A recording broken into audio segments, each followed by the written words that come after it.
start off 2020 just as we did in 2019 with the GG Ice Bet Challenge. My name is Sidicus. We've got Jacob Pimvinicky alongside of me.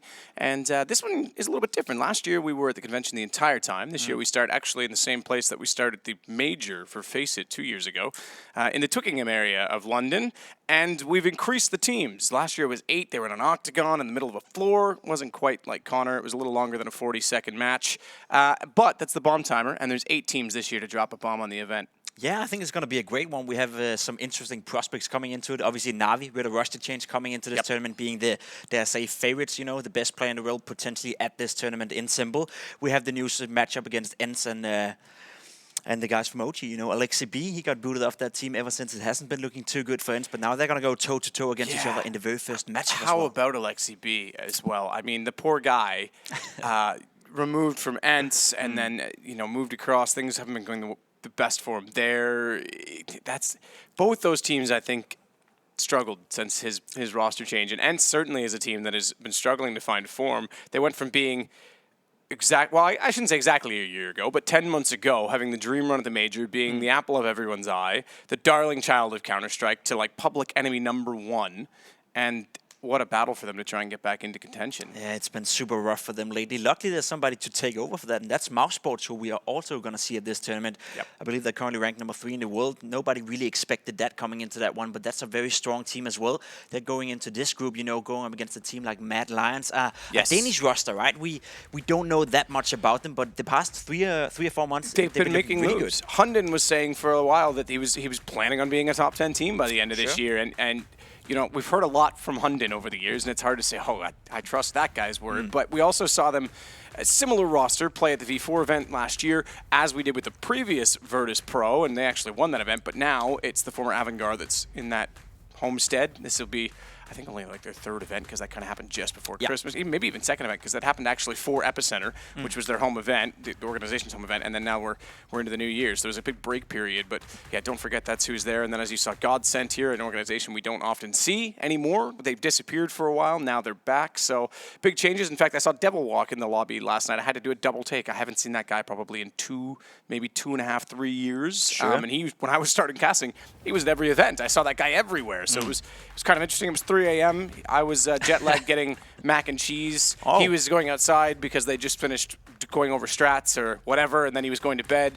So I was kind of in a slump. We didn't talk long, is the point. I would have liked to have talked to him longer. I saw him. I saw Devil walk. He didn't take his pants off. I was a little disappointed by that. Oh, he used to do that, didn't he? Yeah, he did. Won a major and just dropped his pants. Yeah, style points. You want to go on from that one? Or no, we can. That's your. Let it hang out there. Cut me off. Him dropping pants left and right. There's, you know, bottom line, there's a lot of interesting teams coming into this tournament, and I think the first matchup we are gonna have on our hands is the one we talked about, ENCE going up against OG. Right, this newly roster coming in, this newly formed roster of OG took a lot of the great pieces from around the world. Valde, a guy that we think highly of in Denmark. You know, a great player, a great mind for Counter-Strike. He has a great attitude as well. You know, mix him up with Alexi B, and there's potential for something good. There's been a lot of interesting things going on in the Danish scene. I mean, you're obviously Danish. You were part of those things for a while, but Astralis, it starts off. You could argue the whole thing starts off with their rise to prominence, and then Magisk triggering that by leaving the team, going to North, and we think, okay, North's onto something. They've got a decent team. They've then booted KGB, brought KGB back, booted MSL, brought MSL back. You had Valde, who was their best player, undisputed last year, takes over the in-game leader role, and then now he's in a whole different team. That they've gone through a huge cycle. And Valde, you're right, much like more so than Asilian. Asilian never reached the same potential, that level, but was a player that we all had our eyes on and thought, hey, from the SK days, I think when you were his teammate, this guy could go somewhere. Where's he going to end up? I thought he might even be a consideration for Astralis when Magisk was leaving. Ultimately went with Kierby that left, and Magisk coming in. I had that. Yeah, you know what I meant. There was a lot of I know. Right? It was a lot to keep track of. Yeah. I was using the wrong name and the wrong placeholder. Yes, it was triggered by Magisk going in, but Kierby leaving. And Asilian, it kind of never returned to form, and it's kind of what we maybe are seeing with Valde now. If this OG project doesn't work, is he on the outside of Denmark looking in? Does he, where does he fit after that? I think he fits well. I think Valde is too strong of a player. He has too strong of a mentality to let that rattle him out. I think guy on the screen right here, he's also surrounded by some very experienced players. Yep. Obviously, NBK, we have to talk about him. He's been around since forever. You said that you saw Devil Walk at every single event you did when you were casting in the beginning. Yeah. You also saw NBK at every single one of those events, and he often did well, going into the semifinals, finals, potentially even winning some of them. That would be a really good study, is if I went back and figured out which player's been at the most events that I've casted. Because Get Right comes to mind, but then toward the end fell off. Obviously, Taz and those guys are all out of contention. Sure. You could be right. It could be someone like an MBK that's been at the most. And I think Device. Or Device for that matter as well. He's always going to be around. The fact of the matter is that lineup right there, that roster is interesting because there's a lot of potential. There's a lot of untapped potential as well. Manto in there as well. We don't really know what his skill ceiling is as well. His beginning of this roster has been very strong, but we'll just have to wait and see. And I think this matchup against a team like ENCE, who you claimed before, has had a very rough period ever since Alexi B left. That's going to be a great tell whether this team is going to be a great one or just a decent one. Yeah, and obviously they were tempted into that, I think, for a number of reasons. They hit a honeymoon period. It came a little late, but going through to the major final, which is pretty insane, and then I guess they kind of set the expectations too high. So as soon as there was a dip in form, they were looking to change something. In-game leader was the one they looked to, and they were baited, as I say, because Sonny was on the sideline for so long, wanting to play in a Finnish team, having come off the previous Mouse Sports roster, which also found great success, and he was a large part of that. So, yeah, you can totally understand how that all transpired, but it seemed very unexpected to most people on the outside, and I can understand why. They were perhaps overachieving for a period and still in a pretty good spot. Here's going to be our best of 3 veto. Now, I do want to mention, we're rolling it back. We're not going with the current map changes to both Mirage and Dust 2. So that's probably expected, I think, for the first few weeks. I can't remember what all the leagues have said. I didn't look through. But, yeah, for this one, it was agreed on that we keep it as it was. I'm curious to ENCE, just removing Mirage straight away. Normally one of the best maps, one of the strongest maps they have in the map pool. So they must have been doing something in practice, must have been doing something in the break here to redefine the map pool they had. Because Mirage used to be the go-to for them. Mirage and Train, which is also their pick, used to be 2 of the strongest maps for them. So we're going to see Train, we're going to see Overpass, and then Inferno as the decider, which is always is. It's a map that everyone can play to a relatively high level. So just by looking at the map pool, you can now already judge, that ENCE have been doing some work in this break. They have sort of redefined the map pool. They're not feeling comfortable picking in a Mirage against a team like OG.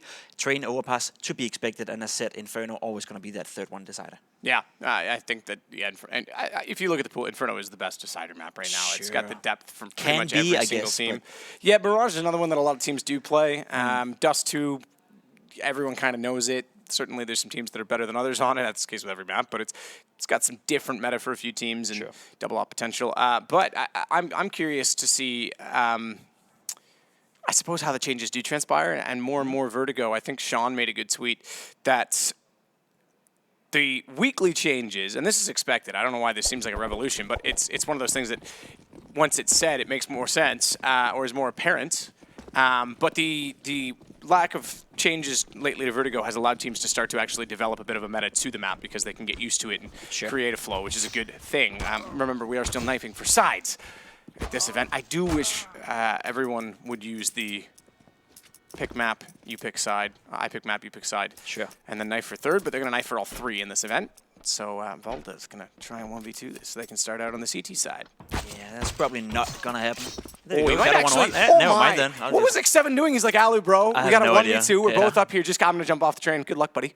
Good luck. I mean, it doesn't matter that much, as you said, right? But starting CT side on a map like Train in the first matchup of the day, that can be a benefit for the OG lineup right here. It's going to be interesting to see how they're going to pan out, though. Do we expect ENCE to be the better team here? Do we expect them to beat OG at this point, or do we think ENCE have fallen that much? I'm the last person to ask. It's been a long there's been a lot of things going on. It's good hockey on TV in North America this time of year. To be fair, it has been a bit of a break, and that's not just for me. And jokes aside, both these teams, sure, they've had lots of time to practice. There hasn't been a ton of action lately. I think ENCE, on paper, okay, sure, there's tons of skill within this OG lineup. You bring a player like MBK and you bring a player like Valde and you've got Alexi B. Potential's there, but I kind of want to lean toward ENCE and say they should be the better team at this point. But, yeah, OG, the thing is now we're so far into Counter-Strike and there's such a wealth of talent, and especially new talent that's come through, that more and more we're seeing players on the sideline. And there's going to be more and more teams created that have top. It's no longer teams recycling players. It's going to be the recycle players making their own teams, and that's what OG did. So I think, there's lots of skill on that team. It's interesting to see NBK on it, especially because you look at the teams he's been on. He's always been the sort of the core of the French scene, and now it's go international. It is kind of funny, right? NBK, Valde, and LXCB, for that matter, used to be the in-game leaders for the respective teams before coming into this one as well. So there must be a lot of thought process behind this OG lineup. We'll have to see how it's going to start out, though. The pistol round is going to be the one of ENCE pushing towards the inner bomb site. They have brought up a single flash and a grenade on Sonny, so it seems like they want to explode into this bomb site. They want to explode into Valde. And Manto, they're stacking up 2 guys towards the inner bomb site, so they could deal with this. Valde does spot the head down toward the entrance point at upper, but has to be a little bit careful. Manto's down on the ground beside him. He only manages to get X7 and has to get forced off the angle. He's lost 20, well, I should say more than that. He's lost 72 HP. He has 28 remaining. Alu takes out Valde, but the problem with this is that despite that they hadn't taken much damage, they found the opening kill. They've been pushed so far back off the palm, and as we know, pistols especially, B site, very easy to get the bomb down. I was going to say, then you just have to hold the rotation off. What a retake. What a great response. 2 kills from Issa. Or excuse me, 1 kill from Issa, 2 kills from LXCB, and they're back into it just like that. Manitou stays alive the whole time as well. It's one of those weird rounds where the Glock never really prevails, right? You can see the HP on the 3 surviving players, 22, 24, and 28. It's just a few bullets more that should have connected, and then that round could have gone the way of ENCE. So a close one. But as you said, if you're not able to win those duels, if you're not able to hold off the rotations with the Glock in the position you acquired, then you are going to lose the round, and the bomb is going to be defused, which was the case here from OG. So great start for them. They're buying up a lot of grenades. They're opting to go with the FAMAS as well, 3 FAMASs. It's a weapon that a lot of players out there don't necessarily like to play, but you value your grenades, you value your utility so much these days, especially on a map like Train, that you're willing to sacrifice and go with the FAMAS, especially knowing that you're facing pistols. This is going to wait down at the bottom of Pop Dog, beneath the spider web. He's going to see some action here in a second, or do they want to go for the inner bomb side once again? I like how OG is not taking any chances. They just stack 2 guys towards the inside. Straight away, they're not losing this bomb plant. They're not giving it up for free. Valde is ready and waiting. So is his teammate. So they're playing it carefully. They know that they know that ENCE are in a position where they would just like the bomb plant to get some more money, but they're not allowing it if they can. Mantou. Good position to be in again. He's same position we saw his teammate Valde in before, so they've kind of switched their positioning down below. And Valde with the FAMAS is going to try and hold off. Does find good damage. In fact, a kill to follow it. So Sergey left on 6, but they lost Valde far quicker than that. Another bomb plant, 2 straight for the T's. And even though they will not pick up this round, 2 straight plants, no purchases. Alu's still alive. Okay, so I like what they've done with the HUD here, because everyone shortens to show that they're dead. Alu, very little life on 8. Looked like he had lost all of his health, but by having the longer health bar, that's good. I like that. Very clear, very indicative. No confusion. Either way, just by getting that second bomb plant without going too aggressive on the purchase, the T's are going to be in a fantastic position this round to bring out whatever they like. They sure are. That was, to be honest, a terrible round by OG. Manto didn't connect anything towards the inner bomb side. Valde couldn't really get it done by himself either. And for a brief moment, you thought that could spin out of control. For OG, they could have lost that one. It was just one single kill that could have gone the way of ENCE, and then they would have had full control over the bomb side. Luckily for OG, that didn't happen. They readjusted, and won the round. But it's, as you said, it's going to be very expensive for them. And you look at this buy, there's not too much utility going on. There's a FAMAS in the mix as well, whereas for ENCE, they got the orb on Alu, and they're going to push outside straight away. It's going to be a fast round. Trades back and forth, and there we go. It's going to win out for ENCE. That's a quick round. It's all left to Valde now. He's in connection. He's pushing out straight away, but that's it. Round over. That took, what, 20 seconds? Super quick. From their left T-spawn to everyone from OG to be death. And for a first gun round, especially, that's so fast. Usually first gun round, we see things slow down. It's like, okay, let's figure everyone out. Let's get our angles. This is good as well, because not only did I say that they didn't overinvest in round 2. They wait till round 3, get the guns out, but they kept the CTs honest in both of the previous rounds, so they now are in a much better position on the T side. They sure are. It's a rough start for OG, and they decided to force into this one. Brought up armor on all players. A little bit of utility, an MP9, a scout on Manto, but the rest of the players, they have to deal with CCs. Pistols, that is, so it's going to be a tough one for OG. They're starting out again by taking Pop Dog control. They don't want to give that space up. ENCE slowed down the pace for this round. Not necessarily interested in rushing one more time. They are well aware that OG's money are in the bushes, so to speak. Valda and Issa teaming up towards the inner bomb site. May want to do a bait setup or something like that. Hide Issa. Actually a 3-man stack, so they got this one read out well. They're in position to deal with it. Question is the utility and the weaponry from ENCE going to be too strong here?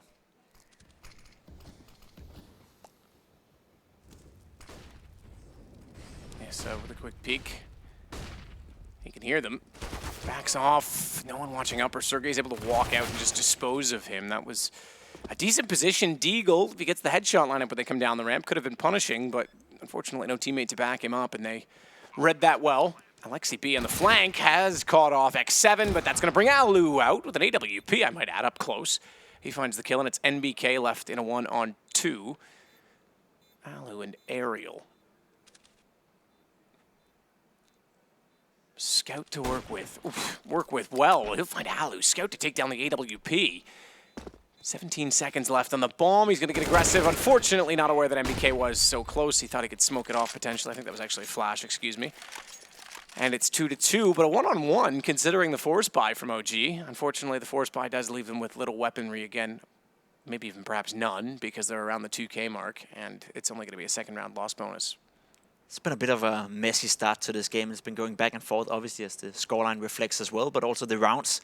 You know, even though the investment hasn't been too great, it's still been close. One key thing to note is that there's been 3 bomb plants and a really fast win from ENCE. So their money's strong despite this 2-2 situation. And the fact that bomb plants are going down is highly encouraging for their chances for the rest of the half. Now, I should note as well, all 3 of those bomb plants did come at B. They come at B, yeah. They've been opting to go towards that inner bomb side.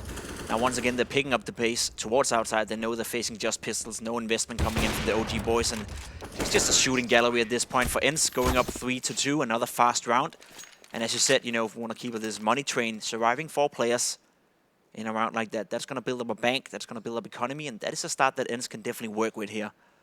It is their map pick, obviously, so winning this one would be crucial for them to win the series overall. It is a best of 3. Let's not forget to mention that you have to win 2 maps in order to win the series. So you can afford to lose one, but losing on your own map pick is rarely a good thing. So good start for ENCE here, putting up some rounds in the ever so hard T side. Once again, they're opting to go towards outside now, putting on some pressure towards Ivy, trying to take inner control as well. That's going to be Sergey. He's going to be taken down by Alexi B. That's a nice push coming in from OG, not allowing ENCE to have any map control towards the inner bomb side, and now they are fully aware it has to be towards Ivy or it has to be towards outside. That's going to be NBK spotting it out. Has a big task in his hand right now. Has to find a kill and not able to. Sonny gets the frag on him, and it's going to be a 4 versus 4. Aerial finding another one towards Alexi B. And now Valde with a big task as well goes down to Alu. Right now, ENCE are just waiting them out, and they're isolating the OG players one by one. It's going to be up to Issa now to do the job, but he can't do it.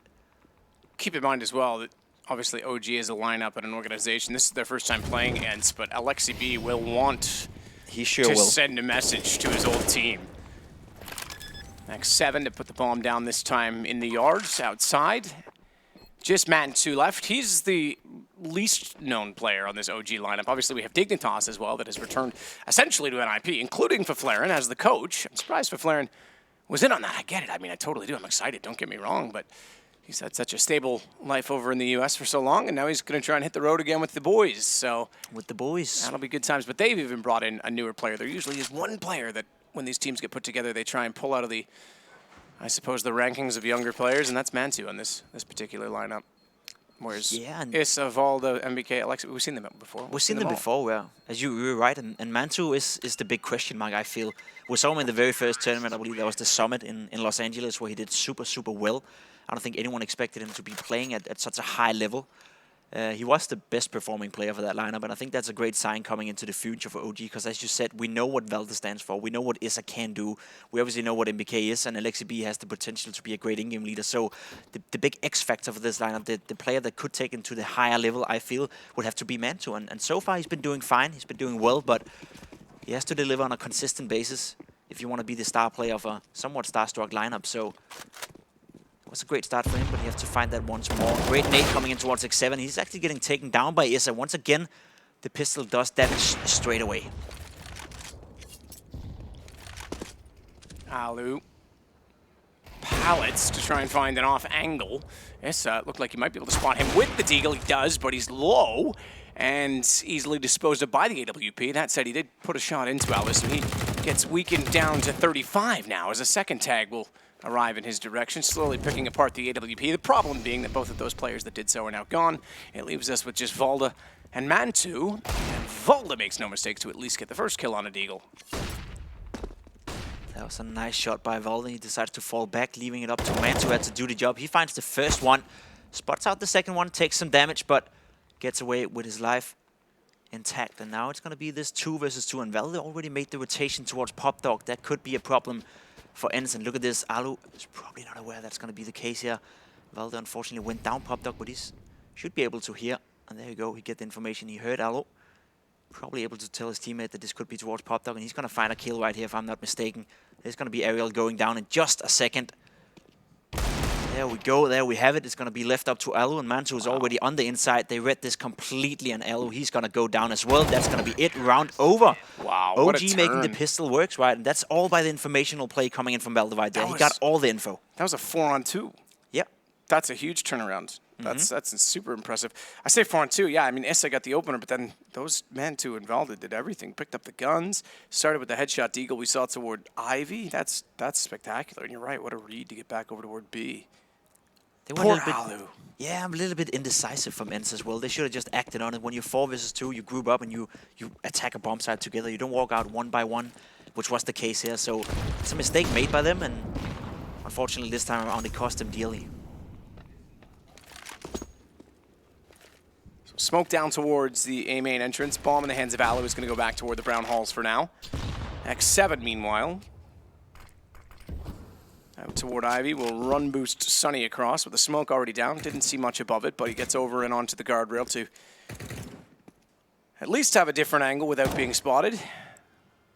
It's been a very interesting approach by ENCE coming out on this T side. It's been very versatile. It's been fast. It's been slow. It's been methodical. Did Alexi just shoot out the window above? He did. Okay, and that's why. Yeah. I was going to say they're either going to nade through it or put a Molotov in, and they do exactly that. Doesn't break the glass, lands where they need it to.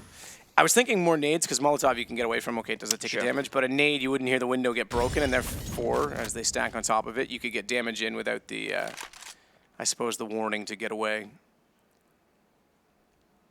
Sure can. Right now, ENCE a bit split up on the map. They have 2 guys towards Ivy and 3 guys towards inside. So likely it's going to be an attempt to fake outside or split inside. We're going to see the action go down. Ellie, that's going to be NBK finding 2 frags. And now Valda has to defend the inner bomb side. He's in a good position, does a lot of damage. Not able to take anyone down, but Alu does it himself. Good job on you. That's a suicide and a half. Bomb goes down though, but it's in a 4 versus 2 and Aerial down to 21 HP. OG's done well to turn this game back on the last round, but they need to follow it up. They need to win a gun round to really drive the point home, and ENCE has arrived on the flank. Perfectly done. They'll get the defuse. Still a lot of bomb plants going in the favor of ENCE, but it's now 4-4, and OG have firmly taken back the advantage. The money as well starting to build up for the squad, which always is going to be a good thing when you're playing the CT side. You want to be able to afford all the grenades. You want to be able to afford the guns that you like to play with, especially on a map like Train. We've seen ENCE play fast. We've seen them explode towards the outer bomb side, and the only way to stop that is by using your utility in the beginning of the round. So the fact that you have all the money in order to buy that every time is going to be vital for OG to slow them down and make sure they can't play the style they've been playing so far. ENCE though, still in a somewhat good position, have a decent amount of utility. Alu trying to find a peek and not able to connect the shot. That's a bit of a miss. He's been having a decent start so far to this game. This time around though, wasn't able to find the kill, and that's going to slow down this round. And once again, we see OG, they're pushing in Pop Dog, they're playing up close every single round, and ENCE haven't been able to contest it yet, or at least they've decided not to do it. There's a decent amount of ways you can find your way into that Pop Dog, even though there's a guy defending it. Question is if ENCE have been practicing that, because right now he's been in there every round, and it's denying the map control. The map control is definitely something ENCE could need at this point.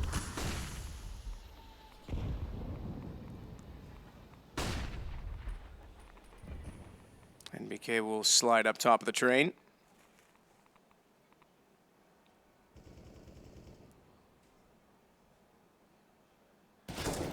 WP, Alu, good shot. Took a dink, I think, before he actually peeked. That seemed like an AK through the wall. I thought it was his teammate that actually got hit, but it had to have been him. either way, makes no mistake on the shot. Excuse me, it wouldn't have been an AK. It would have been MBK that had the M4, so that was clean, but it was very quick, if that's the case, because Ali was out and on the shot pretty fast. Alexi B involved to find X7 and Sergey, so at least OG back into the advantage with 1 ahead of the kill against Alu. It's going to be Ariel that slides up. Watch bomb down behind Alexi B, because that's recovered. And Alexi B didn't know which way to look, couldn't get support. Mantu still too far away, missing a shot when he rotates back in. They've said they've had him on the main op as of late. He's got to show us why he will against Sunny. That also denies the bomb plant, because that's going to win the round. They got in. Oh, and Ali went down after the time. That's even worse. They got in position just fast enough to make sure that bomb wasn't planted. You can see how excited they are right now. We got the live player camps going on in the camp right now. Issa getting all hyped up, and there was another round where ENCE, they had everything they needed, right? They have map control, they have the numbers advantages after Alu got that repeak, and they weren't able to convert it. Once again, I feel they're hesitating a bit, not getting out of Ivy, just waiting a bit too long, and that allows for OG to make the correct read, make the correct rotations, and we know that Valde is one of those players who really have his head screwed on in a fine way. If you give him the space and you give him the time to figure out what's going on, he will find a way to make the right play, and he's been doing that plenty of times in this game so far. So even though ENCE are opening up the rounds in a somewhat decent way, they're just not able to convert it. They're not able to act on it. I feel they're hesitating a bit too long, and that's a big problem for them right now. And that's why they're forced into another eco round where Issa is finally going to find some frags. That's a 4th one for him. Wow. Going to make it an ace as well. That's beautiful, isn't it, right? That's easy, clean, and that's a sign of confidence right there. Yeah. All the players have stepped up now. And I will say, of all the players on this team, just from 5 seconds of watching them at breakfast, Issa, and I mean, I know this with previous knowledge as well, but it's very evident. Issa's the vocal one, and you can see it in that last replay after the previous round when they denied the ball. Issa was, whoa, that replay's loud. Issa was the first to stand up, actually, and give Valda, a big congratulatory hug, I guess, as it were, because he denied the bomb plant, won them that round, and then he follows it with an ace. So watch for him to be sort of the spiritual leader, I guess, is what I'm getting at. So ace for him, you mentioned confidence, exactly the kind of guy that likes to play and thrive off of confidence. You are not wrong about that at all. We see Mantu, he's trying to find his confidence, has not really been connecting too many shots in this game so far. At least he's had the possibility of getting some more kills, but he's going for it. He's playing with confidence, he's trying to find it. This time around, didn't work out. It got away from Ivy, no damage taken by either team, but forced ENCE to use a decent amount of utility. And again, they haven't really obtained any map control so far in this round, so not sure if that's a good or bad thing. NBK, though, he's being pressured into this corner. Has the backup from his teammate. And again, we see a round that is just going to transpire out very slow from ENCE. I like the way they picked up the pace in the beginning. But ever since they've been slowing it down, it doesn't seem like that's a problem for OG to deal with. They like it when it's not, too fast-paced and not too chaotic. Yeah, if anything, I would say they're actually seemingly better at that. You think back to the round where they pulled back the 4-on-2 with just the Deagles of Valda and Mantu at the time. They were able to dissect the map, figure out where Ali was going, get guns as well. It was the first gun round when ENCE ran them down that it looked the most convincing. So, yeah, I think you're right. I think if you're giving OG time and space, they're going to slowly take away the map from you. And even on the rotations, they're quick. I mean, there's nothing wrong with that play from Valda. Better shot from Alu, and that's exactly what they need at this point. Down to a one-on-one, but Mantu's got position over him, and even his heroics are not enough. 3-round lead now for OG, and I think that's 5 in a row. Yeah, well, you can see it at the top. It is indeed 5 in a row. It sure is, and that's not a great sign by ENCE here. Just want to note as well, we are Twickenham, so there's just beyond those windows that's quite overexposed. That's because that's daylight, and that is where the rugby pitch is. But they're inside of their each sort of team boxes, so you can kind of see the setup. The coach in front with 2 players on the left and 3 on the right. So they're not actually sitting in a line for the group stages, but they're completely isolated in their own rooms. So don't worry about sound, don't worry about screen watching. They don't necessarily need to be in that 5-man formation. Some teams probably would like it. Certainly the in-game leader might want to see everyone's screen. But for the most part, that doesn't matter. No, and I think you're right about that. I talked to Matt Lyons, I talked to Hunton yesterday, and he said, the environment of playing in a practice room where it's just you and it's a calm feeling, right? You can just be yourself.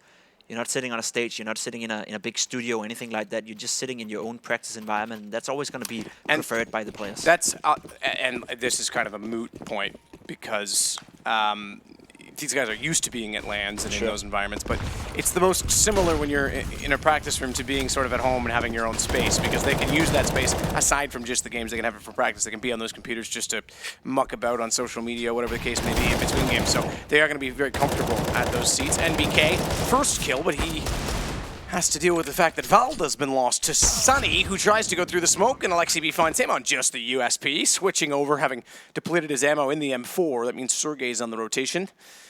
I think Mantu is already in position to catch out Ali. We're seeing him get better and better on this AWP. He only has 6 kills, 2 of which I think came with the deagle in that particular pistol round. I think 1 other was in the first pistol round, so not a lot on the op yet. 2 that I can note, maybe 3, according to what I said.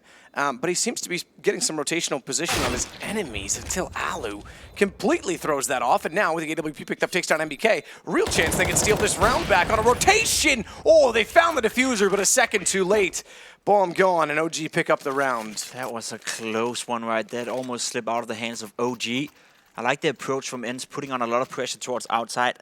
The OG players didn't really connect the bullets quick enough there, I say it, right? There was a lot of chaotic moments out there, and that allowed for the ENCE players to just walk into an empty inner bomb site, get the bomb plant down, and push all the way up into CT spawn. And as you said, Alu and Sergey almost pulling that one off. Alu is off to a very strong start with AWP in this game. He's at 16 frags, 127 ADR. He's really finding his footing.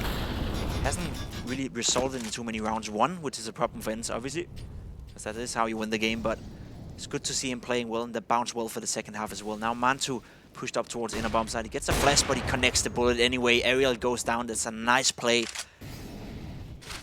by the young AWP player from OG. Once again, off to a great start in this map, and I would love to see ENCE pick up the pace a bit. As you said before, the first buy round looked very, very strong for them, and ever since they've just been playing slow, it hasn't been as effective. It seems like OG has a plan to deal with it. Once again, we see them being pushing in. AlexiB coming in with the double aggression, getting a double kill, and that's it.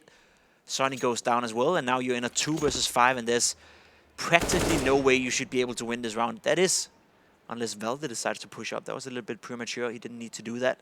Misread the situation and gave a little bit of an opening here for ENCE. 2 against 4, but they're split up. Very split up. And, well, one reveal going in a very linear position with the bomb. Excuse me, no, that's Sergey. So bomb's still with X7. This is going to hold this. He can afford to. No reason he should back away and concede position. They still have the advantage even without him anywhere else on the map. There's 3 others. And look at the map they take away as a result of this. Smoke down to the ramp in B. A push from AlexiB then to cover off and make sure they don't go back through the tunnels. And if they were looking toward A, there's a reason for it. Bomb will be recovered. And to find Sergey, another op kill for him. 9-4, looking very solid now that they've stabilized the money and gotten into this CT side. Yeah, and it must be a bit frustrating if you're an ENCE fan out there, because it actually has been looking okay. It's been looking decent for them. Some of the rounds, as we talked about, they've been throwing away. That 2 versus 4 comes into mind, where Valda did the deagle and all of a sudden turned around the entire outcome of the round, gave OG a lead, and now, as you said, they've had 7 rounds in a row and starting to look super, super good for OG. But ENCE definitely had the chances in this half to make it a great one now. Despite them winning the last 2 rounds, they're still going to sit back with a somewhat flat feeling as we see AlexiB pushing it towards Pop Dog, followed up by Essa. And they're just completely mowing the entirety of ENCE down. Alu 1 man left on the server. He finds the first one on MBK, but he still has 2 players to find. That's going to be Valda and Mantu. He's pushing out though, gaining some ground here. Not sure where his opponents are. Now he spots out one behind green and he connects that one to Mantu as well. Alu has been on fire so far in this game. And he now finds himself in a 1 versus 1, going up against Valda. And as you can see in the minimap right now, he's completely misreading the outcome of this bomb plant. That's going to be a bomb plant going down for Alu, and Valda, he's going to be basically as far away as you can from this bomb site. Somehow, seems like ENCE is able to steal this one back. That was a 2 versus 5. And Valda is still unaware that it's planted on the inner bomb site. I suppose they owe them one in this sort of situation. You could say so. Well, Valda, you're right, is very far away. He's going to gather what utility he can and make his way over. Plenty of money left for the last round, so he'll go for this. He's already bypassed the first player on the upper position. Smokes late, Alu, no mistake, and they finally get back into the winning side of things, but it's only 1 player left alive Not a full reset, of course. We have the money system where it knocks back one at a time, so there's still a bit of a bonus there for them, but it's going to be a bit tight for utility. Meanwhile, OG will be able to purchase, well, actually tighter than I thought. They've got 2 FAMASas brought out. I said plenty of money left for this last round. There's really not, is there? No, and that's a bit of an opening for ENCE right here. They should not have won this round, first of all. There was some great play by Alu right there, bringing it back all by himself. But as you said, now the money is low, and this is a chance for ENCE to get back inside the game. X7 finds the first frag on towards Issa, which means the pop dog control is not being gained by OG, which they had so much success with so far in this game. They're going to have to play back now, and that's exactly what's going to happen. LXCB is going to stay on the bomb side. In the meantime, ENCE thinks about picking up the pace, and they want to explode in towards this inner bomb side. Valdez left by himself, has to fight with a FAMAS. It's going to be incredibly tough as the entirety of ENCE is just rolling in towards the bomb side.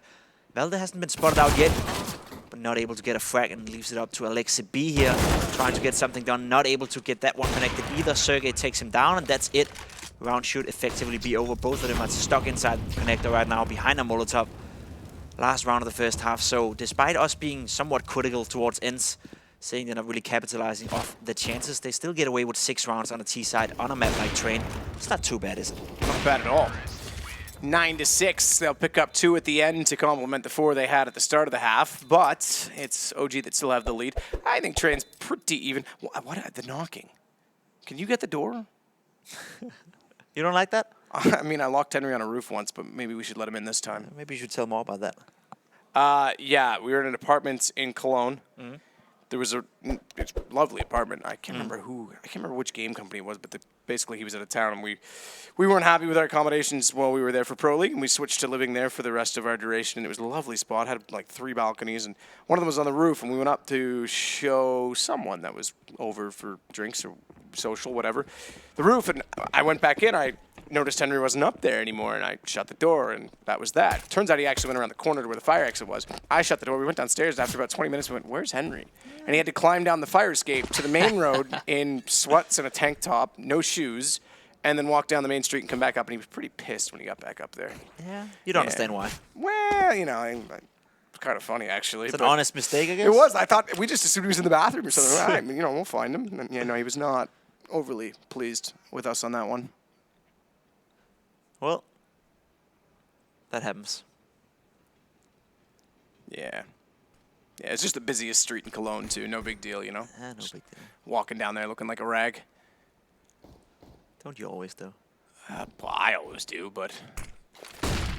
Smokes, nades, both ways. Nades do damage, tickling the T's. They'll back off. They're not going to commit to a B-side pistol push, as we saw from their opposition in the first half. Aerial tries to go into battle with MBK, an awkward exchange. MBK comes out worse for wear, sitting on 7 HP, but Sunny gets Issa back, and that allows now the rotation inside of the site of Ali with X7 to come back through, deny the bomb. He follows that up by finally disposing of MBK, and it's a 1-on-4. Aerial, the only player lost, and that was just before MBK went down. Looks incredibly tough for LXCB in this scenario right here. Has to find a kill, has to connect it with the Glock. Far distance, not able to, and he goes down to Sergey. That's a great start by the ENCE boys. Winning the pistol round on the CT side, and also surviving a decent amount of players here with head armor on Sonny and Sergey now. That's it's gonna make OG second guess in terms of, do we want to invest into this round, or should we just save and buy the next one? We saw ENCE do the exact same thing in their first round. After losing the pistol round, they didn't invest into anything, and they just took the loss, which I think is a fair outcome as well. Same gonna happen here for OG, so for them to win this round, something spectacular would have to happen, since there's only gonna be Glocks. And yes, Glock can be strong, but let's be honest. Ouch. Ouch, ouch, ouch, ouch. That couldn't have been any better. Like, what did they do? Like, they all tried to be the war hero and jump on the nade? Like, man, oh man. Volda's got 8 HP, Issa 11, 24 men. That's 1 nade. That was not a stack. I mean, yeah, sure, they don't have armor, but that means it was pretty much touching them. Look at the assists from Sonny. He'll finish the round without a kill and still have the highest ADR, I'm sure of it. That's why they brought him in, you know.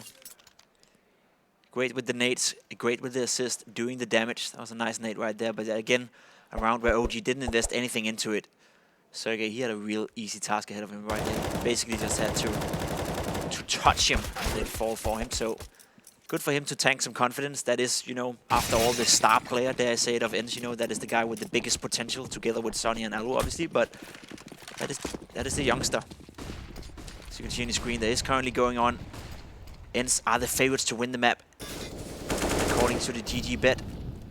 And I would say so, you know, after a somewhat decent strong half and off to a good start in the second half, it makes sense that you get a low investment on them right now. But it's still a game that is up in the air, so wouldn't count OG out of it.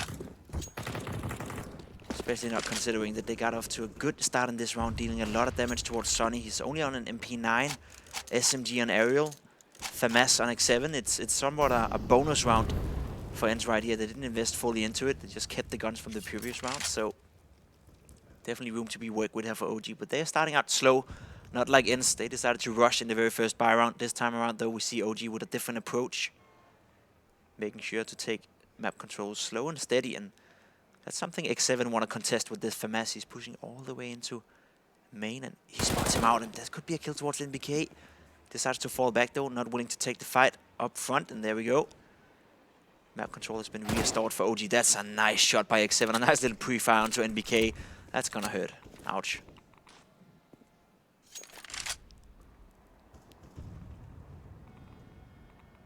X7 to set the crossfire with his teammate Sonny. 1 round away from a tie game. Krieg in the hands for Alexi B. I was pleased not to see so many in the first half. I like change. I don't like overpoweredness. Sonny with, 18. Bully nearly finding him through the wall, but X7 finding an off angle to wait and peek from late. It doesn't yield much. In fact, only one man who's able to slide back into him. Volda follows that up, and Alu, well, he gives them a problem. It's going to have to be a clutch, a 1v4 from Issa. We saw an eco ace in the first half. Good peek to get the information on Alu, but he had the AWP and was certainly ready for him to slide back out at the bottom. It will be a tie. Who's there? That is Rocker, the new coach of OG. He was brought in, or at least he was officially brought in. Is that how you said it? I thought it was Ruga. Rocker. Okay, Ruga. I thought you said some Danish pronunciation of like a double G, and I was like, wow. Oh, yeah. You're teaching us things. He used to be a teacher. Exactly. That's true, actually. Yeah, that's very, very cool. Who else? Is it just him? I think it was just him. For some reason, Zonic gives me the impression that he could be a teacher. Nah. Maybe he could, but isn't the case. But yeah, he used to be a teacher. He used to work at a school, and now he finds his career in a different path. I used to play with him back in the early stages. He went from dealing with students to dealing with absolute children. Yeah. Yeah, you could say so. I don't know what grade he was teaching, but anything above 5th grade would probably have been better. Yep. At times, I'm sure that's very true. With the travel and intricacies of always traveling with the same people in specific. NBK. Ooh.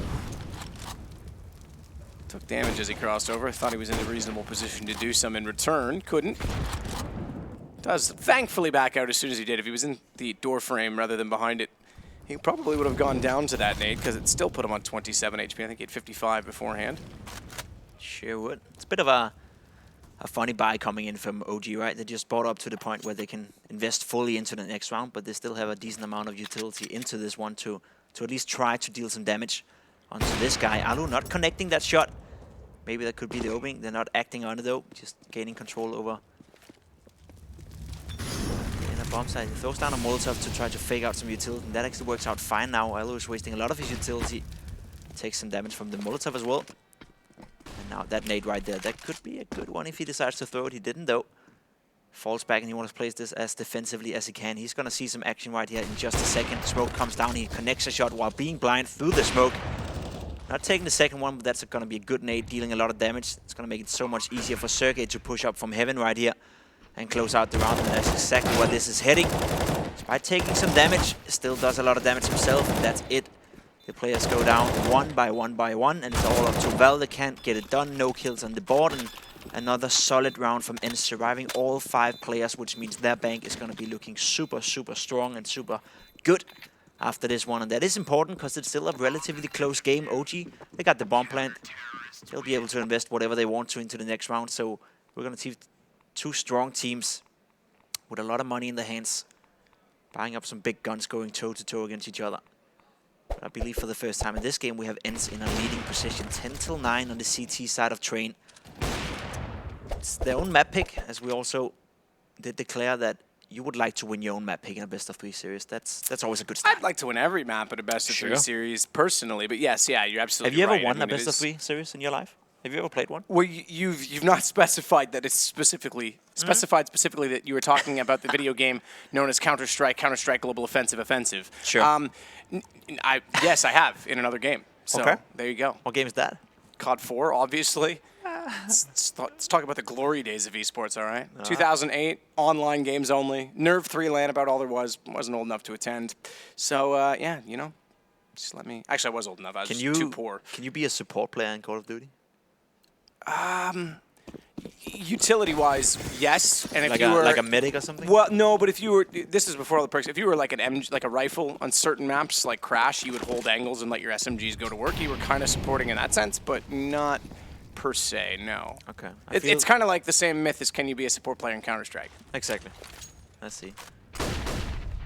The guy in the screen right there, he's been taunted as a support player, but he's the one being aggressive towards Ivy, getting the opening kill on towards Mento. That was a nice little flash display from his teammate as well, setting that kill up for him. And I agree with that sentiment. You know, yes, you can somewhat be a support player in Counter-Strike, but that's not really a defined role anymore. It's more of you know, doing your job, you know, of just being part of the team. Exactly, and you can be on a specific map. Let's say I'll use the example of Zipix on Dust 2. You can be the guy that rotates a lot, throws a lot of nades. Sure. You're the one that's saying, hey, we're weak at B. Okay, I'll go support B. Oh, we need someone to push A. Okay, I'm the guy that's CT spawn. I'll push A with you to start. There's roles like that where you are supportive, but you still have other obligations and you still have to kill. It's not like you're going around and just saying, I got your back. Here's some health. No, it's not. No medic role, as you said. Definitely not. Definitely not. Once again, OG, they find themselves in a tough position, down to only 4 guys alive. Have control over the brown hole, so they want to execute on this inner bomb side. There's a few smokes, Molotovs left. Alexi B has a decent amount of utility. He's going to be using that, but they're ready and waiting for it. Elo, 25 kills in this game so far. He's had one hell of a game so far, and that Molotov, that's going to put on some damage as well. That's going to make it super easy for Sergey. He finds 2 frags, and that's it. Isa with a refrag. They can still get the bomb down. Question is, can they get ahead of it? Elo, he's a little bit afraid that he could be pushing up, and he read this completely. Goes down to Valde, though. That's a nice frag with the SG. Able to find a second one, almost down to 4 HP. That is X7. Isa finds another frag, and this is starting to slip out of the hands of ENCE now. Isa, though, alone. He's been spotted out on the bomb train. That was very, very close right there, Matt. That was 1 kill away from completely losing control over that inner bomb side, despite having the read, despite getting the first kills. Feels like all these rounds are getting close somehow. It's a bit messy. Yeah, absolutely. OG was a bit slow. They won the pissed around in the ensuing rounds, but they were a little bit slow to get started in the first half. This one, they haven't even got off the starter blocks yet. It's a bit of a dud. They've got to get some money built up and start getting on the board because ENCE are certainly taking the CT side by storm. Not a lot of... Well, I say not a lot. I suppose there has been 3 in the last 3 rounds where diffuses, but I was going to say not a lot of bomb plants. I suppose the reason that came to mind is because we haven't seen a lot of bomb plants early enough to have control. They're always in a 1vx situation by the time they get the post plant established, so need to be a little more assertive in taking map control away. Alu tries to go for the wall shot toward A main, a little bit late getting there, and as such, they'd already crossed over. In fact, it's Alexi B that's going to get aggressive. Valde with him. Oh, he's climbed up. I think he was spotted, but doesn't even matter. He's got the headshot. And turn responded. 2-2 trade. Very well struck from ENCE because they easily could have been dismantled entirely. They got position. They responded. They have still gone down 1 man. But Sergey's going to get the next kill. So everything answered so far. And we sit in a 2-on-2 leg of Alu feeling a little bit sore. If this were Tarkov, you'd need a surgical kit.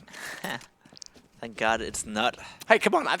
Honestly, that's the first video game in a long time that I've had withdrawals when not playing it. I'm really enjoying it. I didn't think I would. I thought I was going to hate it after 2 days of playing it, and now I really like it. I never played it. Oh, man, it's good. It'll get you. You can sink a lot of hours into it without realizing. I keep saying I'm going to go to bed by midnight, and at 5 a.m. when the sun's coming out, I'm like, ah, damn it, I've done it again. Did it again. And I lost all my weapons. Now I got to go on scav runs. Sounds like a game just for you, Matt. You know what? A game that Sergey doesn't want to take part in right now, that's going to be this clutch. There's nothing he can do about that. 1 versus 2 bump. 6 seconds left. He's just going to try to force the players to stay around and maybe kill one of them by the bomb, but that's not going to happen. So another round for OG right here. Putting 10 on the board, double digits. It's a close game. It's a very close game, I feel. It's a bit messy. It's a bit scrappy. I don't think any of these two teams right now are playing up to the level that they can do. I think both are getting by just being somewhat decent, but that's usually what makes for the fun Counter-Strike games and the close ones, right? It's always going back and forth. All the rounds, despite not supposed to be close, they are close, and I find myself to enjoy this game just as much as you're enjoying playing Taco and losing. Well, OG finally do get one, so Ariel will have back out in the yard. Quick utility toward Mantu. In fact, the Molotov goes in. He's segregated, stuck in the corner, but no one's able to capitalize. You could see the intention. It's to get toward the wall, to cut off Amy and Ariel. He didn't quite slide far enough up to take the corner away from Mantu, but spots him, does damage, gets back, stays alive. So the early advantage, I suppose you could argue, now sits with ENCE, but keep in mind the utility is slowly being depleted. No smokes left after the last is thrown toward A main. It's 2 incendiaries, but that's pretty much it for your defensive utility, as we say, the Molotovs and the smokes, that is. Meanwhile, on the other side, lots left to work with. Specifically 3 smokes, so an execution is entirely possible. Make that 2. Issa just threw his. That's going to be the cover off left side Ivy. His Molotov follows it up on the right. But he's not really done much. Okay, he is going to slide up. It looked like he was going to back off. I was going to say, it's not like he's doing much with it. X7, though, he reads that. I mean, if you're going to put a Molotov and a smoke down, typically you're going to try and take the position. He's still in the hallway. There's only 7 seconds on the Molotov. You've got to commit. Yeah, I definitely agree with that. Halo finding another kill this time around on towards MBK. This push doesn't seem to be too successful. There we go. Elo misses a shot. That could be the opening. Velda gets another one on towards Ariel. Make that a 3 versus 2. Alexi B up on the bomb side. They have no idea, and he finds an easy kill towards Sergey. Flank coming in from Sonny, and that's the bomb going down. And look at this position from Alexi B. There's no way in hell he can turn this one around. He has to go for the bomb, and that will be his death as well. X7 with another frag, and just want to give a bit of a compliment to X7. As said, we talked about him being the player that many people think he is the so-called support player, the supportive element of this team, and that may be true. Many people also thought that he would be the guy they should replace should they bring in Sonny. It shouldn't have been Alexi B leaving the lineup, but he's been doing a stellar job so far in this game. He's been controlling Ivy on the CT side. He's getting entry duels down there as well. He's winning them. He got 2 out of 2 on towards Ivy, so he's having a lot of impact despite only sitting at 12 frags so far in this game. They've been very impactful, so you got to give him credit for that. Also, we have to talk about Alo currently sitting at, I believe, 27 kills in 22 rounds. That is somewhat amazing from the star AWPer from ENCE. He's also the in-game leader now. Another role that you wouldn't necessarily, you know, think that Alo is meant to be the in-game leader. I don't know how well you know him, but from my experience playing with and against him, it's not a role that I think that he's suited for. No, I mean, he is the most Finnish of the Finns. He's very quiet in that sense. He's a Kimi Räikkönen. Yeah, but maybe he has that second side to him, right? Maybe he has a dark side we haven't seen when he's on the server. That's maybe on the server. I was going to say that's why I specifically referenced Kimi Räikkönen for him, because Kimi's very quiet when he's on the grid. And but when he's in the car? Even quieter. But when he's, you know, well, anyone who knows. Okay. Okay. Just look up Monaco boat Kimi. YouTube, you'll find it. Is that a YouTube clip, yeah? Yeah. So 12 rounds for the Finns.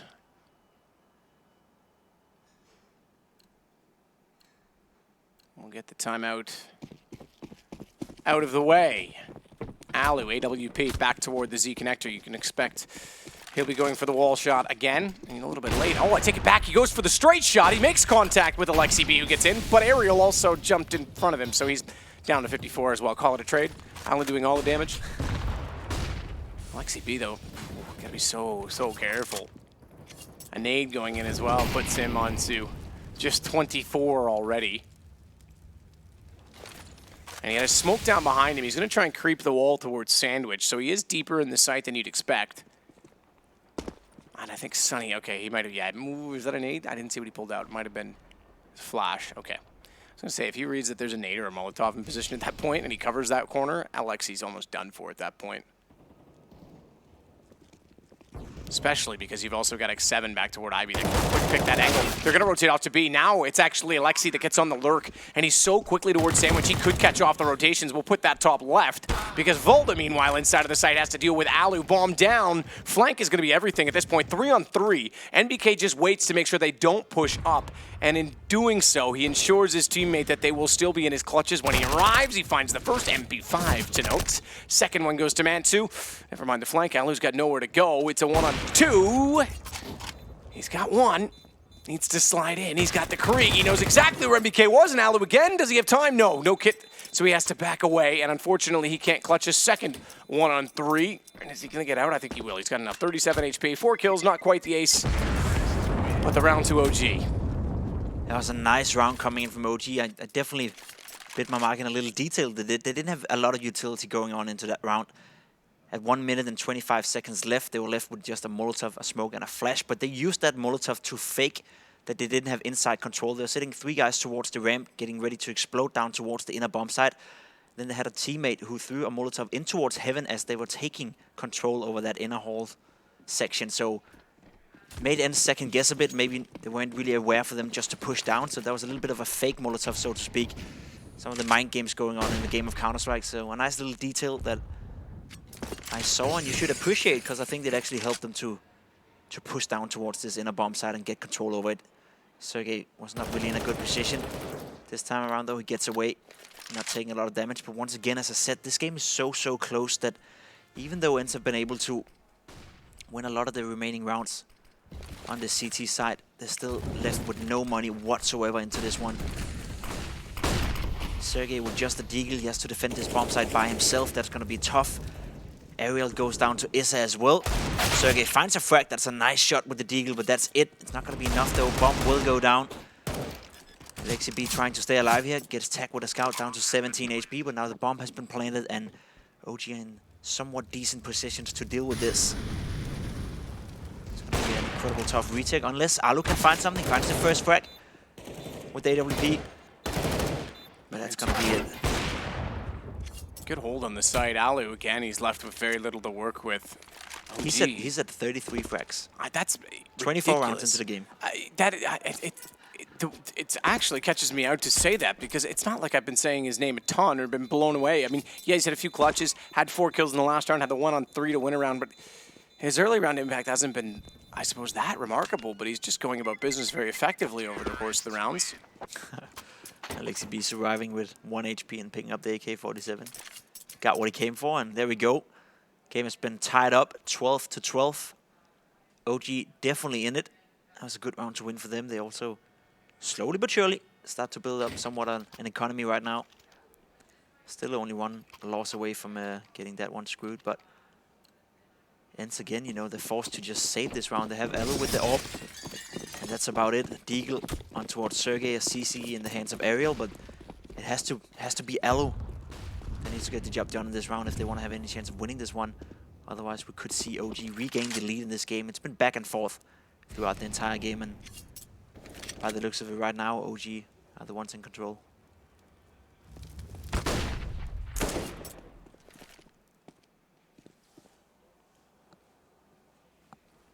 Sergey up to, the corner.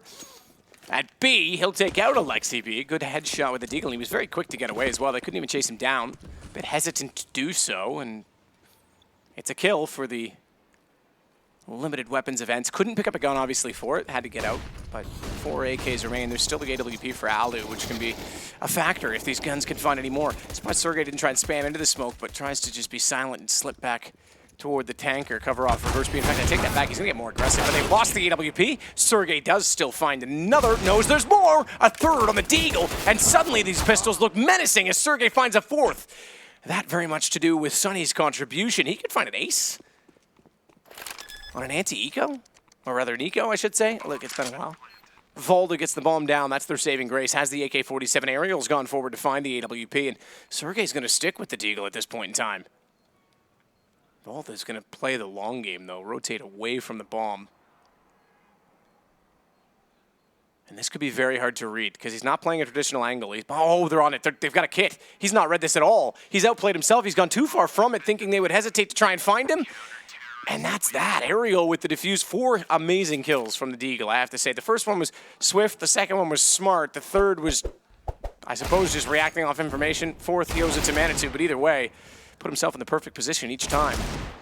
He sure did. That was a huge round. You thought that it would have to be L with the AWP to do something about this one. But he didn't get any kills this round. It was all about Sergey finding 4 kills with the Deagle, as you said. Stunning round by the star player from ENCE. And now OG, they had a chance right there of actually taking the lead of the game once again, but they gifted that one away, and now they invested everything into this round. This could be it now. If they lose this one, their money's going to be very, very poor. That could be exactly what ENCE is looking for. 13-12 now. Once again, they want to gain this inside control. Alu, is he ready for it though? Sergey seems to be ready. He's spotting. Just had 4 kills with Deagle. Makes you think he could do it with an M4 as well. This time around though, doesn't connect the first one. Alu's there to help him, but he gets taken down by NBK, and there we go. Control over the inner bomb site has been lost, and that's it. Once again, OG find themselves in a good position. Alu gets taken down by Velden. That's a 4 versus 2 now. The retake has to come in. X7 gets the first one right here, but still, there's a long road for ENCE. Aerial right spot inside of the smoke. Expects there to be someone else in that position, but gets the AK. Significant upgrade from the MP5. MBK waiting, couldn't catch X7. I think the flames hindered his view to an extent, and they still remain on top of the bomb. They'll go for the defuse. They've got it as well. 14 rounds for ENCE. I believe that's the 3rd or the 4th 4 versus 2 that's been lost now by either team. Yeah, you're absolutely right. Some of these mid-round calls have been questionable. A lot of bomb plants now. I was criticizing it earlier, but man, oh man, we've had a ton. Last 2 are explosions. Then these 2, most previous, I suppose, would be diffuses. Then, I mean, it gives the money a bit of a chance, but it's been pretty back and forth throughout this half as opposed to the first one. So, what's the call? They could certainly force on the OG side, and naturally they'll be talking about that during this pause, because if they don't, they run the risk of conceding 15, can still buy to play for overtime, or they play right now and have no money to try and force overtime if they lose. Yeah, it's a bit of a rough spot right now, because you're right, they can force into this one, but they'll have to go with maybe some Galils if they want to acquire the utility needed in order to put pressure on the defense of ENCE, but it's probably exactly what they were discussing in this timeout. It seems like they are not going for the buy, they're just going for a somewhat safe buy here, or are they? Is it buying down an AK-47? I think that's some miscommunication, or maybe that's just, you know, going for a Superman play right here. He's the only one with an AK-47. The rest of the guys bought up so they can buy for next round as well. CC, Deagles, a bit of utility armor on some of the guys as well. Valde taking Brownhawk control, Alexi B going down Pop Dog. All while that happens, ENCE just rushes down Ivy and removes that part of the map from OG, and that's a nice play right here. They've really been denying them a lot of map presence so far in the CT side, and I like the proactive style coming out of ENCE. They're not sitting back and waiting for OG to make their play. They're reacting before it even happens. There we go. Alu finding another frag. Gets traded by Velden, and it's going to be a slaughter out here. Sonny with 2 frags from heaven, getting a 3rd one. That was Alu though, connecting it with the orb, and now it's all left to Velden. I thought it was Sonny for a second as well. I was going to say that was a pretty swift shot above the E-box, but Alu gets in first through the smoke. Sonny finds the last kill. Only 1 kill going their way. 15 rounds. Time to play for overtime. 3 rounds needed for OG. Next map will be Overpass. Why do I say Overpass? I don't know. This is for you to correct me. It is Overpass. It is Overpass. That's what I thought. For some reason, I thought I saw Nuke in the graphic. Nah, not today, honey. Not today. Overpass is a map I don't actually see as often anymore, but I do really like it. It's a map that I hated at first. Favorite map, yeah. Man, when it first came into the pool, I was like, man, this is terrible. What are they thinking? And then the more I've played it, the more it's been in the game and in the competitive pool. I'm like, this is pretty sweet. CTs can actually do stuff. Exactly. It allows for CTs to be super proactive, just like Train, I feel. It's similar to Cash. Similar to A lot of teams wouldn't take advantage of it on Cash because they didn't know how to, but you could. You really could. Surely. Question is if we're going to see Overpass soon, or we'll have to wait for a potential OT right here. At least that's what all the OG fans out there are hoping for. They have 3 rounds to put a stop to ENCE from winning this first map of Train. It is ENCE's own map pick here, so they'd be satisfied with that, but This round again, starting out with a trade frag. NBK went down, so did Sonny. Ariel down to 4 HP, I believe, 6 HP. But he's still alive, and we're gonna see another inside push. Sergey, he's had a tremendous game so far, finding the first one, not able to connect the second one onto Valde. And that's it, that should be the bomb going down. Issa, as you can see on the minimap as well, coming with the flank from Ivy. This could be crucial for OG. Only a deagle in hand though. So bomb ticks. And with each tick, OG's chances of overtime increase.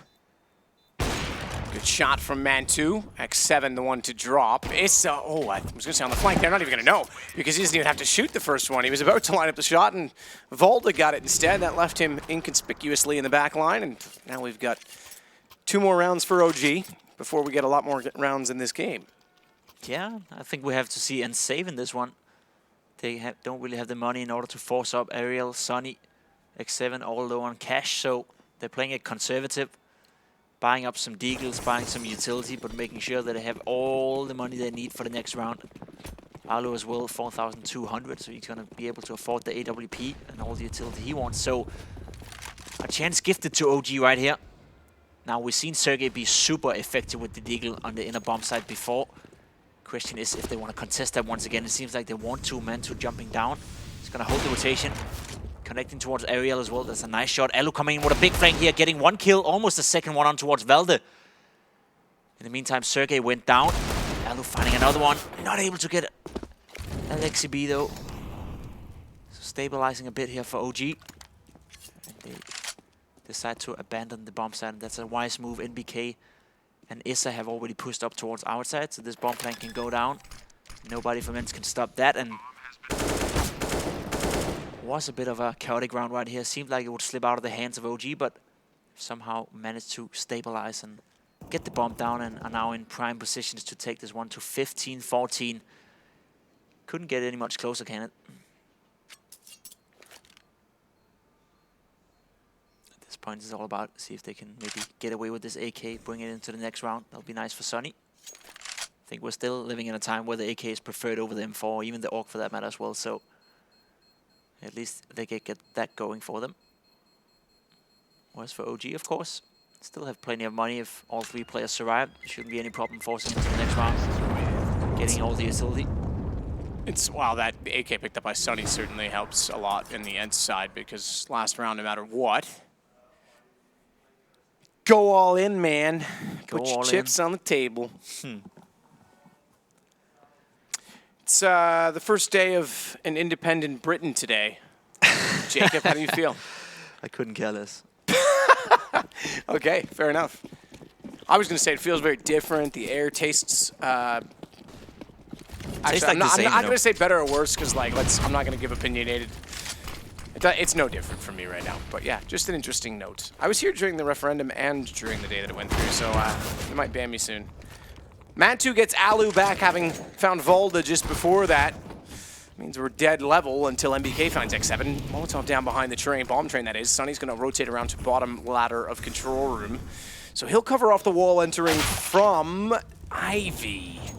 But he's got to be so careful because this is beside him. He's not aware of that at all. He gets MBK, that gives away his position. It's all down to Sergey and a 1-on-3 bomb to be planted. Overtime looking very likely. Well done from OG to turn things around. They have not won 3 rounds in succession this entire half, and they do it when they absolutely needed to. They sure do, and I feel we can see a bit of a, dare I say, unhappy ENCE camp right now. Maybe they're just looking finished. I don't know. Could be either. Could be either, but definitely not satisfied. They might be looking finished soon.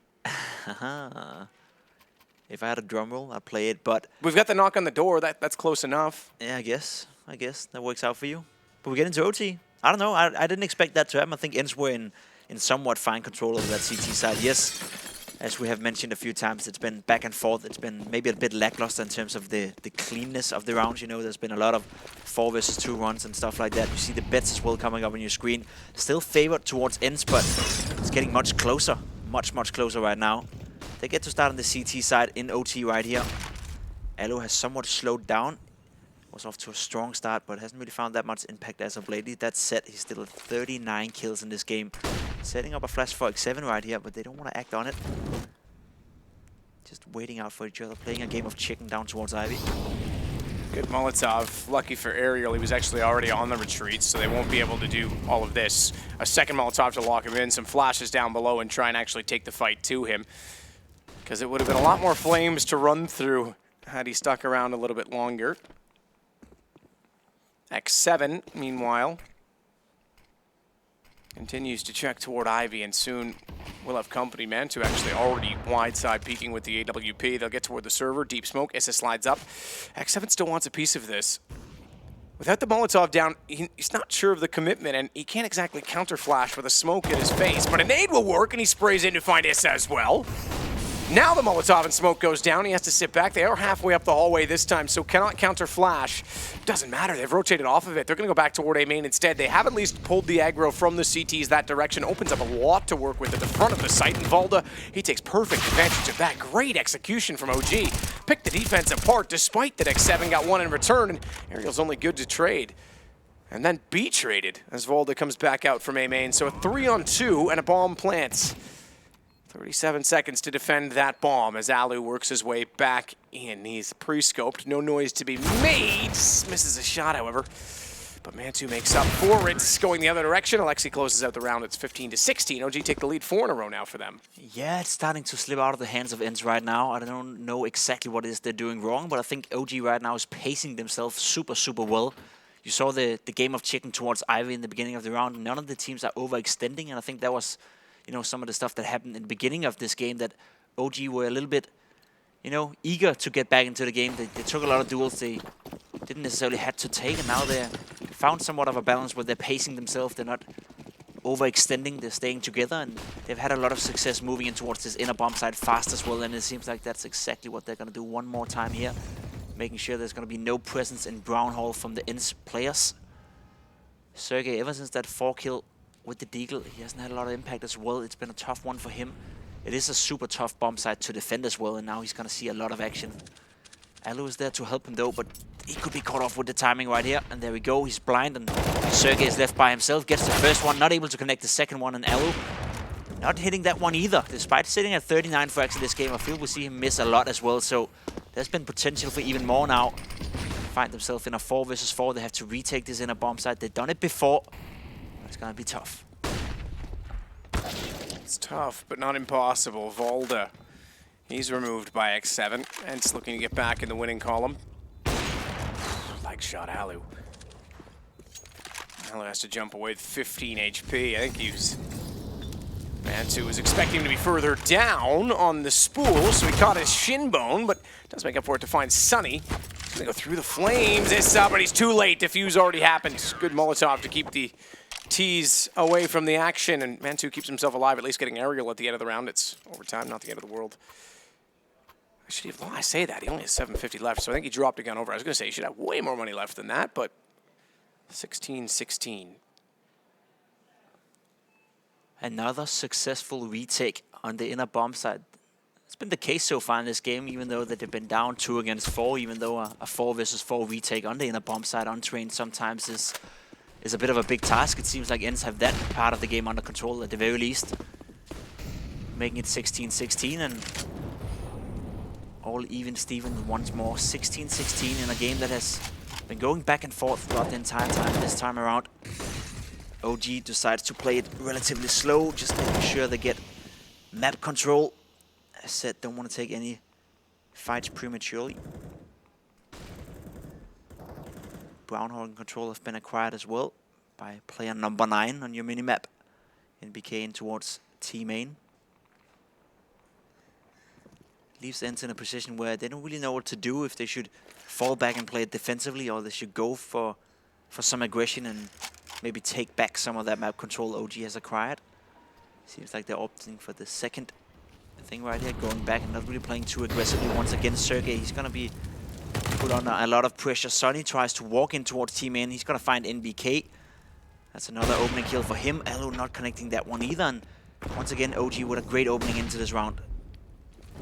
Sergey sliding up the outside of the white train, wants to catch off some feet as they come in from the ramp, but it's all a ruse at this point. In fact, ENCE Hopefully we'll be able to get a read on that because no further action and a rotation from OG. Need to be ready. In the outer yard, Mantu's got aerial, and Alu gets back into him. MBK goes down. Alu's still close to the bomb train. Sees the gun barrel, needs no scope. Volda falls, and it's Alu that's going to continue doing the damage. Alexi B, the next in line. Well over 40 kills now for Alu. Remarkable game. Diffuse held. They've got it. No chance that Mantu could walk back out from Pop Dog, and ENCE take back the lead with 2 rounds to go 17-16 before swapping over in overtime. Yeah, didn't really change the expression on their faces, I feel. Still, you know, very focused, very finished in that approach. It was a good effort for them coming into the first half of the OT. A game that is constantly going back and forth right now. It's hard to pinpoint where exactly these two teams need to adjust in order to close it out, but that's usually how it is when you're having two teams who are playing super, super close. Winning a lot of clutches, as you said in the first state of the game. A lot of bomb plants went down. Often a great tell for a close game. ENCE find themselves leading those 17-16 and seemingly want to pick up the pace one more time here. Velde almost finds action towards the inner bomb side, but sergej gets away, taking no damage. Say that, and he goes down to 84 HP. That's tolerable. It's not too bad. Another slow approach from ENCE, but this inner bomb side has been contested a lot by both of these teams. We'll have to see if this explosion is going to work out. Velde is going to have a big task in his head. Fantastic shots through, though. Bomb is dropped. That's the bigger problem because it's inside of the site down below. At least now they've got one player near enough to it, but a problem to solve before going that direction. X7 nearly has a problem beyond that because not only does he get the kill, but he gets caught up. His damage, well, the damage received, rather, keeps him from jumping around the train. Bit awkward. Doesn't matter in the end. He gets found on the other side, 17-17. So OG immediately bring things back to a tie. They sure do, and that's been the story of this game so far. Back and forth the entire time. No one can seemingly find their footing, and we did see OG win 4 rounds in a row, but ever since that, it's been back and forth once again. So two teams who seemingly have done everything they have in the playbook, and now it's down to the peaks, now it's down to the individual heroics. Alu finding a kill on towards Mantu. That's a great opening coming in from ENCE right there. Issa, though, quick to get the trade, finding another one, and almost a third one towards Ariel.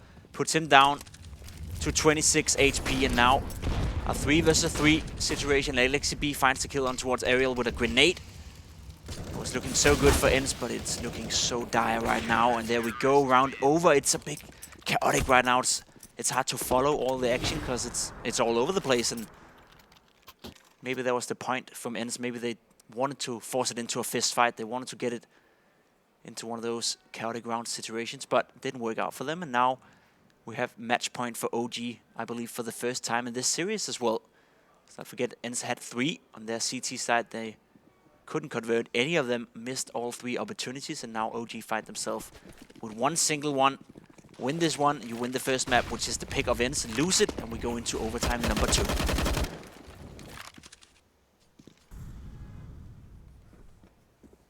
Mantu.